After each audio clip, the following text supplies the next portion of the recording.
नमस्कार, आप देख रहे हैं नमस्ते यूपी। मैं हूं आपके साथ उन्नति भटनागर। बुलेटिन की शुरुआत करते हैं नोएडा से बड़ी खबर के साथ। सपा अध्यक्ष अखिलेश यादव का आज नोएडा का दौरा है। अखिलेश यादव आज दिल्ली से होकर आएंगे नोएडा के निजी कार्यक्रम में मूर्ति का अनावरण करेंगे। अखिलेश यादव जनसभा को भी संबोधित करेंगे। सेक्टर 63 के वाजिदपुर गांव में निजी कार्यक्रम में आएंगे अखिलेश यादव। आज दोपहर 12:30 बजे अखिलेश यादव पहुंचेंगे।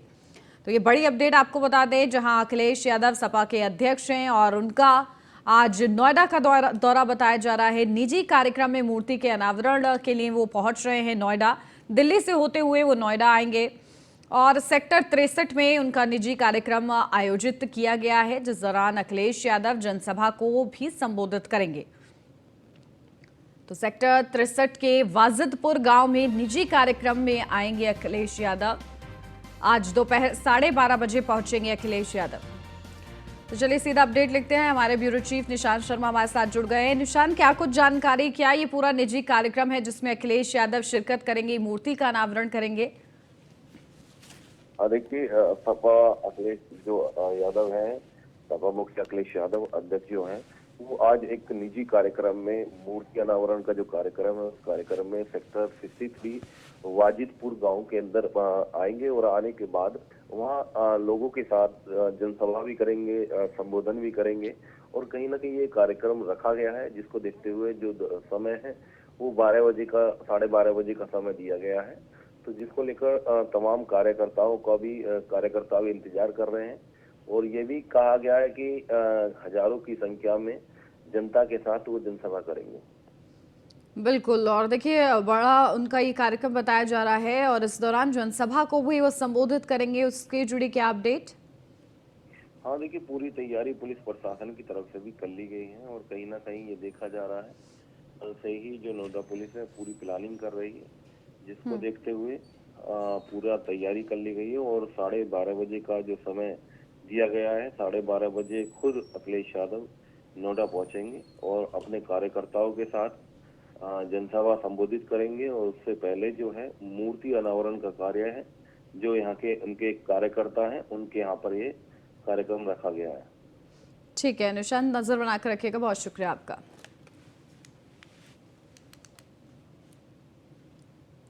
हरदोई में आग का तांडव। भीषण आग से 86 घर जले हैं। आग लगने से कई जानवरों की मौत हुई है। आग से लाखों का नुकसान हुआ है। मौके पर पुलिस बल मौजूद है। कोतवाली बिलग्राम क्षेत्र का ये पूरा मामला बताया जा रहा है।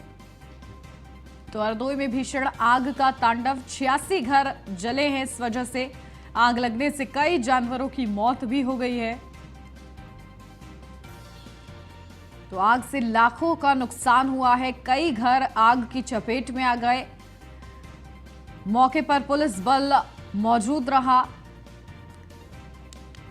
और इस दौरान इस आग को बुझाने का प्रयास किया गया। कोतवाली बिलग्राम क्षेत्र का ये पूरा मामला बताया जा रहा है। हरदोई में आग ने तांडव मचाया है, जहां 86 घर इसकी चपेट में आ गए हैं और बुरी तरीके से जलकर राख हो गए हैं। लाखों का नुकसान हुआ है लोगों का। आग लगने से कई जानवरों की भी बताया जा रहा है कि मौत हो गई है। पालतू जानवर थे। तो आग से लाखों का नुकसान भी हो गया है। आग ने इस कदर विकराल रूप लिया कि 86 घरों को अपनी चपेट में ले लिया।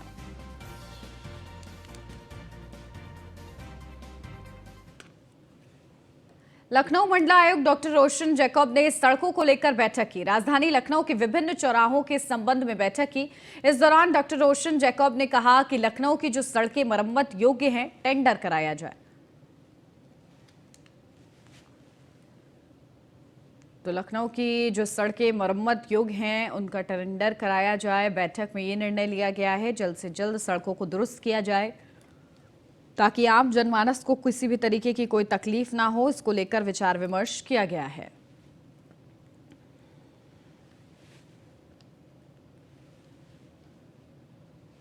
लखनऊ से अगली खबर, नगर निगम की बड़ी लापरवाही सामने आई है। ग्लोबल इन्वेस्टर समिट को लेकर राजधानी में लगे पौधे सूख गए हैं। समिट के दौरान लाखों रुपए के पेड़ सूख गए हैं। नगर निगम की देखरेख न होने के चलते पेड़ सूखे हैं। अब सूखे पेड़ों को निकाल कर फेंका जा रहा है। अधिकारियों की लापरवाही के चलते ये पेड़ सूख गए। लोहिया पथ पर सूखे पेड़ों को निकाला जा रहा है। लखनऊ में करोड़ों रुपए खर्च कर ये पौधे लगाए गए थे। समय पर पौधों को पानी न देने से पौधे सूख गए हैं। तो निगम की ये बड़ी लापरवाही सामने आई है। जो पौधे लगाए गए थे समिट से पहले, उसको आकर्षित बनाने के लिए, उनकी खूबसूरती को बढ़ाने के लिए उस जगह की, वो पौधे सूख गए हैं क्योंकि वो भी देखरेख मांगते हैं और ऐसे में उनको पानी नहीं डाला गया है, जिसके चलते वो पौधे सूख गए हैं और मुरझा गए हैं और इस वजह से उनको अब निकाल के फेंका जा रहा है।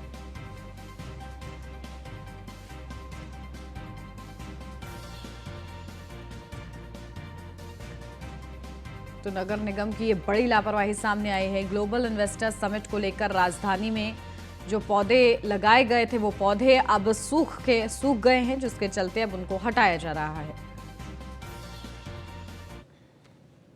G20 और इन्वेस्टर समिट को लेकर खास तैयारी। सवारे गए शहर की खूबसूरती को बचाए रखने के लिए अपील के बाद अब सड़कों पर थूकने और गंदगी फैलाने पर कार्रवाई होगी। लखनऊ नगर निगम सख्ती के साथ जुर्माना वसूलेगा।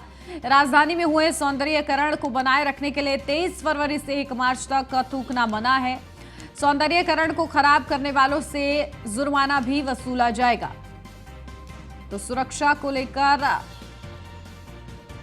खास तौर से जो साफ सफाई है उसको लेकर सुरक्षा व्यवस्था पुख्ता कर दी गई है। व्यवस्था वहां पर कड़ी कर दी गई है कि जो भी सौंदर्यीकरण को खराब करे उससे पैसे वसूले जाएं, जुर्माना वसूला जाए। G20 और इन्वेस्टर समिट को लेकर खास तैयारी की गई थी, जिस तैयारी को कोई भी खराब ना कर पाए इसके लिए वहां पर पहरा बढ़ा दिया गया है। सवारे गए शहर की खूबसूरती को बचाए रखने की अपील भी की जा रही है प्रशासन की तरफ से। अपील के बाद अब सड़कों पर थूकना और गंदगी फैलाने पर कार्रवाई होगी। लखनऊ नगर निगम सख्ती के साथ जुर्माना भी वसूलेगा इस पूरे मामले में। इसी के साथ राजधानी में हुए सौंदर्यीकरण को बनाए रखने के लिए 23 फरवरी से 1 मार्च तक थूकना मना है। सौंदर्यीकरण को खराब करने वालों से जुर्माना वसूला जाएगा।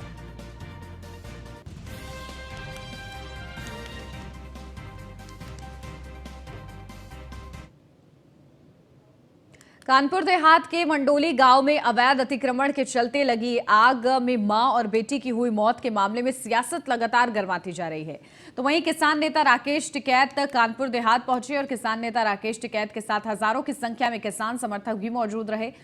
साथ मीडिया से मुखातिब होकर राकेश टिकैत ने पीड़ित परिवार को न्याय दिलाने की बात कही और कहा कि जिस तरीके से एक गरीब की झोपड़ी में आग लगने से मौत हुई है, ऐसा किसी और के साथ ना हो। इस दौरान टिकैत ने मीडिया पर तंज कसते हुए कहा है कि जब कलम और कैमरे कमल की तरफ जाना शुरू हो जाएगा तो ये देश सो जाएगा और देश गरीब हो जाएगा। इसलिए कैमरे को अपना काम करना चाहिए और उसे कमल की तरफ नहीं जाना चाहिए।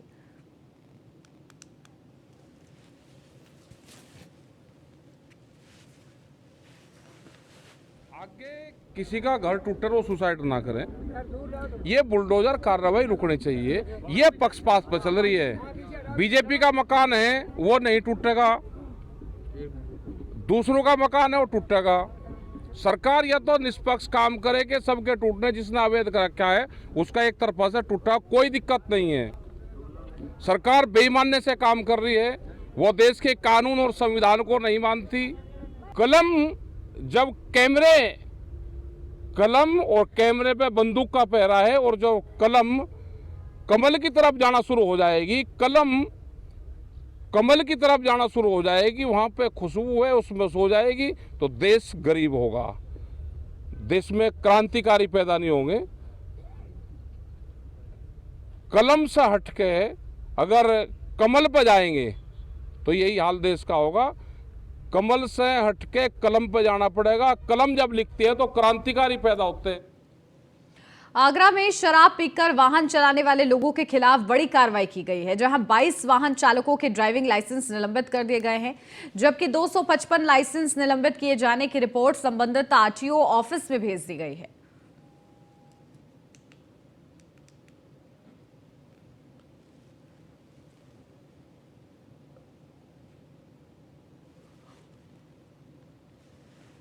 उद्यान मंत्री दिनेश प्रताप सिंह की मौजूदगी में $500 मिलियन का एमओयू दुबई में साइन किया गया है।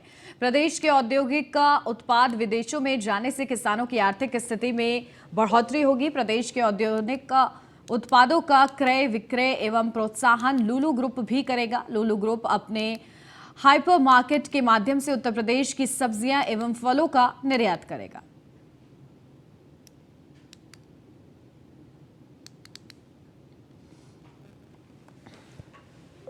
गाजियाबाद में राजनगर निवासी प्रसूति एवं स्त्री रोग विशेषज्ञ डॉक्टर अर्चना त्यागी को मेरठ मंडल का अपर निदेशक चिकित्सा एवं परिवार कल्याण नियुक्त किया गया है। इससे पूर्व डॉक्टर त्यागी हाथरस के जिला चिकित्सालय में सीनियर कंसल्टेंट गायनेकोलॉजिस्ट के पद पर नियुक्ति थी। डॉक्टर त्यागी ने king George medical college Lucknow से मेडिकल की शिक्षा ली। आपको बता दें कि 1969 बैच की डॉक्टर अर्चना त्यागी हाथरस से पूर्व गाजियाबाद, नोएडा और मुरादाबाद के जिला चिकित्सालय में भी रह चुकी है।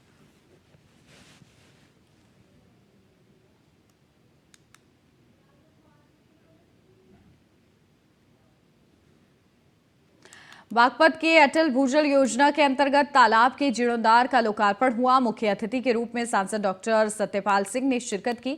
इस दौरान अमृत सरोवर का भूमि पूजन किया गया। डॉक्टर सत्यपाल सिंह ने कहा कि आजादी के 75वां वार्षिक उत्सव मनाया जा रहा है। जनपद में जल्द 75 अमृत सरोवर बनेंगे। बागपत के नेथला गांव में हुआ पहले अमृत सरोवर का भूमि पूजन।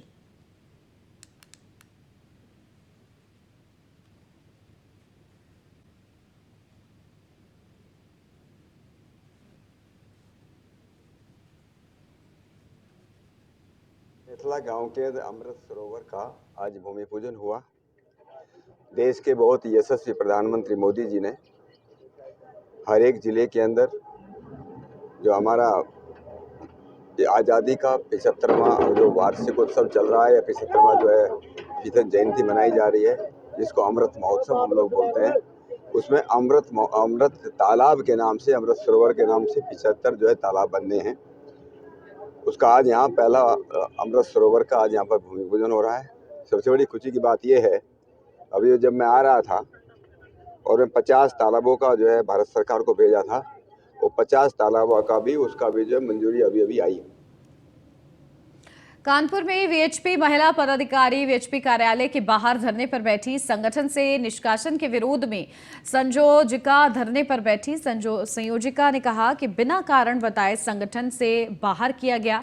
वीएचपी के 2 पदाधिकारियों पर षड्यंत्र कर बाहर निकालने का आरोप भी लगाया। दोनों वीएचपी पदाधिकारियों पर सामाजिक प्रतिष्ठा दूषित करने का आरोप भी लगाया।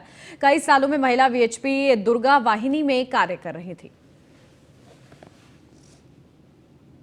मुझे पता नहीं, किसी ने मेरे मान सम्मान को ठेस पहुंचाने के लिए, मेरी सार्वजनिक प्रतिष्ठा को धूमिल करने के लिए एक बहुत ही गलत तरीके की चीज़ को वायरल किया, जिससे मेरा कहीं कोई लेना देना नहीं है, ना उसमें मेरा कोई किसी प्रकार का कोई लेना देना है। तो उस वजह से उसके बाद ऐसी चीज़ जब मेरे संज्ञान में आई तो आप लोग समझ सकते हैं कि जब एक लड़की के संज्ञान में सब चीज़ें आई होंगी तो जाहिर सी बात है वो परेशान हुई होगी। तो इसीलिए जो भी इसमें जिसने गंदा षड्यंत्र करने की कोशिश की है उसको तुरंत इसकी सज़ा मिलनी चाहिए। हमारी मांग यही है कि जिसने इस प्रकार का षड्यंत्र करने का प्रयास किया है, भले ही वो एकदम झूठा है, उसमें कहीं कोई तथ्य नहीं, कुछ नहीं, लेकिन फिर भी उसने कैसे हिम्मत। इस साल अलीगढ़ जिले से सबसे पहले 7 महरम महिलाएं हज के लिए रवाना होंगी। हज महिलाओं ने भारत की हज कमेटी की नई नीति का स्वागत किया है, जिसमें 45 साल से अधिक उम्र की महिलाओं को बिना महरम की यात्रा करने की अनुमति दी गई है। हज का महीना इस्लामिक वर्ष का आखिरी महीना होता है जिसमें हज किया जाता है, जो इस्लाम के 5 स्तंभों में से एक है। ईद उल अजहा पर साल हज की 10 तारीख को मनाई जाती है। इस दिन मुस्लिम अल्लाह के हुक्म से इब्राहिम की सुन्नत को पूरा कर जानवरों की कुर्बानी देते हैं। और मैं ये चाहती हूँ कि ये अल्लाह ने बहुत अच्छा हम लोगों को एक रास्ता दिखाया कि हम लोग महरम की सेवा के अलावा भी जा सकते हैं।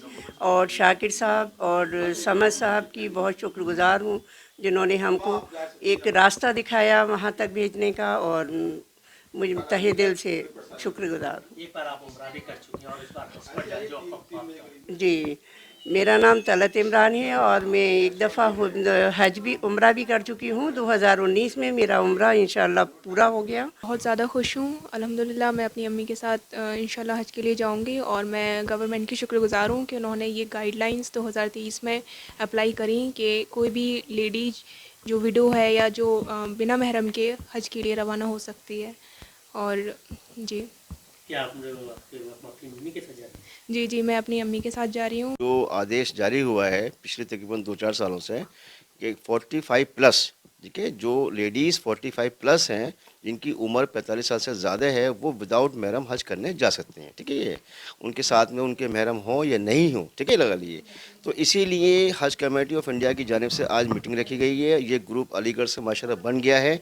इनको हम लोग रवाना करेंगे। वहाँ ग्रुप में रहेंगी, ठीक है, एक साथ रहेंगी, एक रूम में 4 लोग रहेंगे, इसीलिए ये ग्रुप।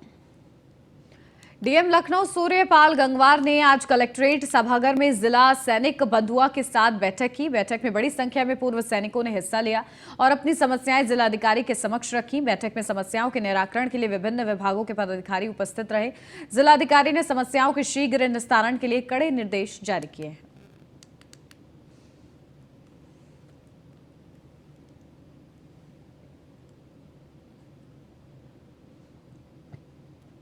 बहराइच शहर के किनारे स्थित मीलों से उड़ने वाली राख स्थानीय ग्रामीणों के लिए मुसीबत का सबब बनी हुई है। इस राख से जहां किसानों की फसलें बर्बाद हो रही हैं, तो वहीं आसपास के आधा दर्जन गांव के हजारों ग्रामीण में आंख और सांस की बीमारी का खतरा बना हुआ है।